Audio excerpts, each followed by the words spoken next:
आजकल अगर यूथ की बात की जाए तो they are looking for opportunities. ख़ास तौर पे जो क्वालिफाइड यूथ है उनकी गाइडेंस बहुत ज़रूरी है। हम आज बात करना चाहेंगे फार्मास्यूटिकल इंडस्ट्रीज़ के हवाले से, जहाँ पे एक बहुत बड़ी तादाद में लोग रिक्वायर्ड होते हैं जो कि मेडिकल रिप्रेजेंटेटिव्स हो सकते हैं। अब ये काफ़ी कंफ्यूजिंग होता है for somebody who's a lemon कि आप क्या डॉक्टर हैं, आप केमिस्ट हैं, आपने क्या पढ़ा हुआ है और आपको क्या पढ़ना चाहिए। यानी फॉर एग्ज़ाम्पल आप एक इंडस्ट्री का लिंक बनने के लिए जा रहे हैं, ड्रग स्पेशलिस्ट के तौर पे काम कर रहे हैं किसी फार्मास्यूटिकल कंपनी के साथ, तो क्या इस शोबे में बहुत सारी पढ़ाई करनी पड़ती है, लेटेस्ट इन्फॉर्मेशन से अप टू डेट रहना पड़ता है, लोग अपने रवाबित इंडस्ट्री में कैसे बनाते हैं, आप किस तरह डॉक्टर्स, क्लिनिक्स, हॉस्पिटल से एक राब्ता कायम करते हैं ताकि आपकी ड्रग जो कि लोगों की जान बचाने के काम आ सकती है, लोगों की बीमारी में उनको हेल्प कर सकती है, उसका सही इस्तेमाल किया जा सके। तो आइए इस हवाले से बात करते हैं। हमारे साथ मौजूद हैं हशाम अहमद जो कि एक सीनियर असिस्टेंट प्रोडक्ट मैनेजर के तौर पे एक फार्मास्यूटिकल कंपनी में काम करते हैं।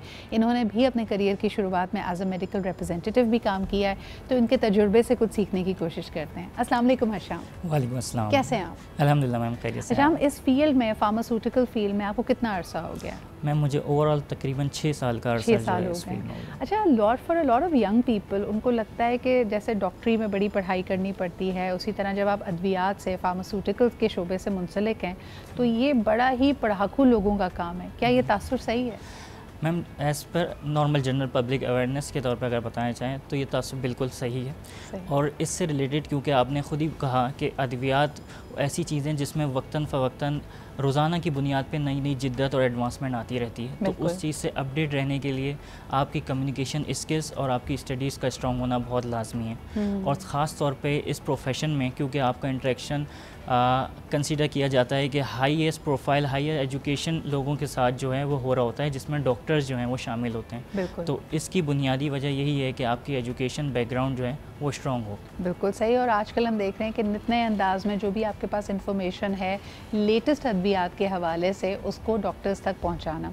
मुझे ये बताइएगा हशाम कि जितनी तेज़ी से अभी पिछले दिनों जब एक बहरानी सूरत हाल थी, ख़ास तौर पे जो बैनुल-अक़वामी फार्मास्यूटिकल कंपनीज, इंटरनेशनल कंपनीज में से कई कंपनीज ने पाकिस्तान से एग्ज़िट भी किया, तो क्या हमारे जो मेडिकल रिप्रेजेंटेटिव्स इन कंपनीज़ के साथ मुंसलिक थे इस वक्त जॉबलेस हैं?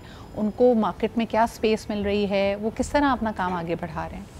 देखिए हर चीज़ ना डिमांड एंड सप्लाई की बेसिस पे काम कर रही होती है। जहाँ जहाँ मल्टीनेशनल बैनुल-अक़वामी कंपनी यहाँ से पाकिस्तान से गई हैं, उनकी बिहाफ पे जो नेशनल फार्मास हैं उन्होंने अपना रोल प्ले किया है और उनके गैप को फुलफ़िल किया है। और ना सिर्फ उन कंपनी, जिस कंपनी में मैं अभी मौजूद हूँ वो कंपनी ना सिर्फ पाकिस्तान में काम करती है बल्कि इंटरनेशनल लेवल पर जो है अपनी प्रोडक्ट्स को सप्लाई कर रही होती है। तो वो जो गैप क्रिएट होता है उसका अंदाज़ा हमें पहले से मालूम होता है। तो उस गैप को क्रिएट करने के लिए नेशनल फार्मास अपना रोल जो है बहुत अच्छे अंदाज में जो है अदा कर रहे हैं। ये मेडिकल रिप्रेजेंटेटिव का भी बड़ा कलीदी किरदार होता है। ना सिर्फ ये पूरी की पूरी जो डॉक्टर्स फ्रेटर्निटी है उनसे राब्ते में रहते हैं, केमिस्ट और डिस्ट्रीब्यूशन को देखते हैं, बल्कि ये एक बेसिक पॉइंट बनते हैं जहाँ से कस्टमर फीडबैक भी कंपनी तक वापस आता है। तो अभी हाल ही में हमने देखा हशाम के बहुत सारे लोग अद्वियात अफोर्ड नहीं कर पा रहे थे और फिर अद्वियात की अवेलेबिलिटी यानी वो फरामी नहीं थी, लोग परेशानी का उनकी शॉर्टेज हुई थी। तो ये फीडबैक जब मेडिकल रिप्रेजेंटेटिव्स ने कंपनीज में बताया तो क्या फीडबैक आया और इसके साथ साथ और मज़ीद उन्होंने क्या इन्फॉर्मेशन कलेक्ट की? हाँ देखें, फ़ीडबैक बहुत इंपॉर्टेंट रोल प्ले कर रहा होता है। ना सिर्फ मेडिकल रिप्रेजेंटेटिव बल्कि हमारी जो ड्रैप रेगुलेटरी अथॉरिटी ऑफ पाकिस्तान है, उन्होंने भी जो डिफरेंट प्रोडक्ट जो शॉर्ट थी पाकिस्तान के अंदर, उनके अल्टरनेटिव ब्रांड जो कि नेशनल लेवल पे मौजूद थे उनके बारे में अपने प्लेटफॉर्म पे जो है उनको डिस्कस किया, उनके प्लेटफॉर्म पे शेयर किया। और वही चीज़ जो प्रोडक्ट शॉर्टेजेस होती हैं नेशनल फार्मास उनके ऊपर वर्कअप करती हैं और ज़्यादा से ज़्यादा उस गैप को एज़ अर्लीस्ट एज़ पॉसिबल जो है फिल करने की कोशिश करती हैं और नए मॉलिक्यूल्स को पाकिस्तान के अंदर इंट्रोड्यूस करवाती हैं। अच्छा, इतनी बड़ी आबादी है पाकिस्तान की जो दूर दराज इलाकों में रहती है, जो शायद अंग्रेज़ी और उर्दू दोनों पढ़ना नहीं चाहती, लेकिन अद्वियात की ज़रूरत किसी भी इंसान को पड़ सकती है। तो हम एक ज़माने में देखते थे कि जो ओवर द काउंटर मेडिसिन होती थी उसको किसी न किसी निशानी से लोग याद कराने की कोशिश करते थे। आज भी ये बात, आप क्योंकि you work as an assistant product manager, तो मुझे बताएं कि शेर के निशान वाली गोली या तलवार के निशान वाली गोली ये इस तरह आज भी, क्योंकि कई मैंने लोगों को देखा है इंक्लूडिंग माय ओन मदर जाते हैं कि नहीं डब्बा होता था अब क्या हो, पहले तो गुलाबी रंग का डब्बा होता था अब क्या हो गया। सही देखिए, एक पेशेंट साइकोलॉजी है कि अगर आप पेशेंट की प्रोडक्ट की पैकेजिंग को चेंज कर देते हैं तो कभी कभी होता है जैसे डॉक्टर कोई ड्रग प्रिस्क्राइब कर दे और आप फार्मेसी पे जाएं और पेशेंट वो बोलता है कि हम मेरे पास इसका अल्टरनेट मौजूद है, तो पेशेंट साफ इनकार कर देता है। हाँ। तो एक साइकोलॉजिकल इफ़ेक्ट है जो कि ओवर द काउंटर मेडिकेशन की आपने बात की, जिनके ऐड भी नॉर्मली चलाए जाते हैं, क्योंकि मैं स्पेशलाइज्ड डिवीज़न में काम करता हूँ और वहाँ पे आप एडवर्टिजमेंट उस तरीके से जो है नहीं कर सकते। तो एक ये अलमिया है हमारी आवाम का, जिसमें वो इस तरीके के गफलत में जो है अपनी मेडिकेशन को नहीं ले पाते, और क्योंकि वक्तन फ़वक्तन कंपनीज़ भी अपनी पैकेजेस को इन्हांस कर रही होती हैं, उसको चेंज कर रही होती हैं। इसमें सबसे इंपॉर्टेंट रोल फार्मास्यूटिकल कंपनीज़ का है कि वो डॉक्टर को इस हवाले से अवेयर करें, ताकि जब भी उनके पास पेशेंट आए तो उस चीज़ को वो उनकी इन्फॉर्मेशन को प्रॉपर तरीके से डिलीवर कर सकें। वैसे तो हर कंपनी अपने तय कोशिश करती है कि वो आपको ये बावर करा सके कि आपने नकालों से होशियार रहना है, यानी जो काउंटरफीट जाली मेडिसिन मार्केट में मौजूद हैं उससे आप होशियार रहें।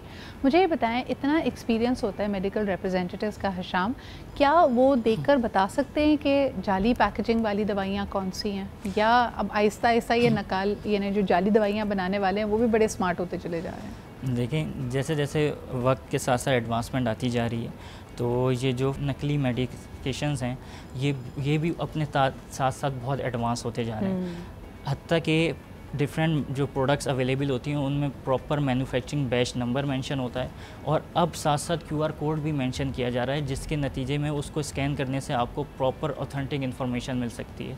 पर अल्टीमेटली जिन्होंने कॉपी करने हैं या नकली अद्वियात जो बनानी है वो उसको एज इट इज़ कॉपी करके आप पेश कर देंगे, और आप अगर एक असली दवा और नकली दवा को साथ रखेंगे तो अल्टीमेटली आप उसको आइडेंटिफाई नहीं कर सकते। कई लोगों के लिए मुझे ये बताइए कि जब हम बात करते हैं जाली अद्वियात की, उनको क्रैक डाउन करने में भी मेडिकल रिप्रेजेंटेटिव्स बड़ा काम कर सकते हैं, क्योंकि कुछ इलाकों से अगर पहले डिमांड आ रही थी, अब यकायक बदल गई है, और फिर आपको शॉपकीपर्स या केमिस्ट का रवैया बदल गया, तो वो कुछ टेल साइंस होते हैं। बिल्कुल एग्जैक्टली, टेल साइन। इसके अलावा एक प्रॉपर चैनल होता है जिसकी डिस्ट्रीब्यूशन के थ्रू फार्मास्यूटिकल कंपनी अपनी प्रोडक्ट की सप्लाई कर रही होती हैं। अल्टीमेटली अगर किसी जगह से स्पोरियस और ये नकली अद्वियात मौसूल होती हैं तो कंपनी उसको प्रॉपर चैनल के थ्रू ट्रैक डाउन करके अंदाज़ा लगा लेती है कि ये हमारी ओरिजिनल मेडिकेशन सप्लाई थी या ये नकली मेडिकेशन है। और साथ साथ इसके अलावा डिफरेंट लेबॉर्ट्री टेस्ट भी किए जाते हैं जिसकी बेसिस पे इसको आइडेंटिफाई किया जाता है। अच्छा, एक आखिरी सवाल करना चाहूँगी हिशाम, की जितनी ओवर द काउंटर चीज़ें हैं, जैसे कोई बाम है, कोई कॉफ सिरप है, गले में खराश की कोई गोली है, ये जो बज़ाहिर बड़ी बेज़रर लगने वाली लेकिन हमें बहुत अफादियत, बड़ा आराम देती हैं, ये जो अद्वियात हैं, इसकी कामयाबी के पीछे क्या चीज़ें बहुत इंपॉर्टेंट होती हैं? अच्छी मेडिकल रिप्रेजेंटेटिव्स की टीम, आपका डिस्ट्रीब्यूशन का फ़ाल होना, डॉक्टर का आपकी दवा को प्रिस्क्राइब करना, क्या चीज़ आप समझते हैं कि सबसे ज़्यादा सक्सेस फैक्टर में कोऑपरेट करती है? देखिए, ओवर द काउंटर मेडिकेशन में सबसे इम्पॉर्टेंट रोल जो होता है वो मार्केटिंग पर्सपेक्टिव का होता है, क्योंकि ओवर द काउंटर मेडिकेशन वो मेडिकेशन होती हैं जो कि डॉक्टर प्रिस्क्राइब नहीं भी करता, पेशेंट उसको जो है वो बाय कर रहा होता है। सही। तो उसकी मार्केटिंग स्ट्रेटजीज़ किस तरीके से डिज़ाइन की जाएँ कि पेशेंट के माइंड सेट के अंदर उस प्रोडक्ट का नाम आते ही या कोई खराश आते ही उस प्रोडक्ट का नाम उसके जहन में फ़ौरन जो है वो सामने, और वो ढूंढता हुआ जाए और वो चीज़ लेके फ़ौरन आ जाए। बिल्कुल एग्जैक्टली। तो इसमें मार्केटिंग का मेन इंपॉर्टेंट रोल होता है। वेरी गुड, यानी उसके अंदर मार्केटिंग, उसका स्लोगन, उसकी अवेलेबिलिटी, जो भी सारे उसके पीस चीज़ हैं मार्केटिंग के, वो सब इंपॉर्टेंट होते हैं। Thank you so much Hisham for being here today. और जिस तरह के हमने कहा कि मेडिकल रिप्रेजेंटेटिव्स बड़े मेहनत कश लोग होते हैं, लेकिन इसके अंदर आपका मेडिकल बैकग्राउंड होना, फार्मेसी से रिलेटेड होना, बायोकेमिस्ट्री में अच्छा होना, और हो सकता है इवन हम देखते हैं कि MBBS डॉक्टर्स भी इस फील्ड से वाबस्ता हो जाते हैं, तो आपके लिए ये एक ऑप्शन मौजूद है, और यकीनन अल्लाह ताला सबके लिए पॉसिबिलिटीज़ को खोले, लेकिन do explore this field as well if you are looking for a good job.